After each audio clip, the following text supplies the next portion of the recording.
असं दोंडाजीने नांदच केला आणि पार आम्ही विमानावर आलतो बरं का शूटिंग काढायला गणपतीच्या कारखान्यात. तुम्हाला जर आमचं विमान पाहायचं असेल ना ब्लॉग पत्ते तुम्ही आता शेवटपर्यंत बघा बरं का मंडळी. तर नमस्कार मंडळी, तुम्ही यांना तर ओळखलंच असेल बरं का. यांनी छोटू दादा मी काम बी केलेलं आहे आणि थोडी शूटिंग बी काढली बरं का त्यांची. मग त्यांनी आपली थोडी शूटिंग काढून दिली, मग त्यांची मस्त शूटिंग पाहिले बरं का आम्ही सगळ्यांना. मग त्यांची शूटिंग पाहून लगेच आपण दुसऱ्या लोकेशन आलो म्हणजे शूटिंग काढायला बरं का. इकडे आलो मस्त सगळ्यांची शूटिंग आहे ना 2 डोजीच घेत होते. मग सगळ्यांना लागली होती पाण्याची ताण, मस्त पाणी पिलो बरं का मंडळी. लगेच दुसरीकडे मंडळी आम्ही ना पुढा घेतला होता बरं का शूटिंग साठी. शूटिंग तर संपून गेली, एकच पुढ्यात आम्ही डायरेक्ट 10 जण खात होतो. मग इकडे आलो बाबाला ना मस्त डायलॉग सांगत होतो. बाबाने ना तो डायलॉग सांगितला तर डायरेक्ट पाडाच म्हणून टाकला म्हणजे 10 एक टाइम.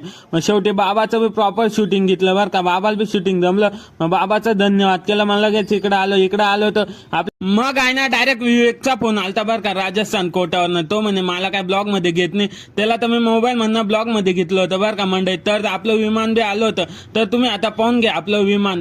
आणि ना त्यांना म्हटलं सीट बेल्ट बी बांधून घ्या बरं का. आपला लांबचा प्रवास आहे, सगळ्यांनी नीट जाऊ ना. आपलं नशीब तर इतकं चांगलं द्या खिडकीवरची जागा भेटली. मग रोहन भाऊ म्हणे जाऊ दे म्हणे एवढं अडचण करायची ना म्हणे, चाल म्हणे हेलिकॉप्टर म्हणे. मग रोहन भाऊच्या हेलिकॉप्टर मी तर बसून घेतलं ना. रोहन भाऊच्या हेलिकॉप्टरने ना उडान घेतली बरं का मंडळी. आता ना बाकी ना ब्लॉग पार्ट 3 मध्ये सांगतो बरं का.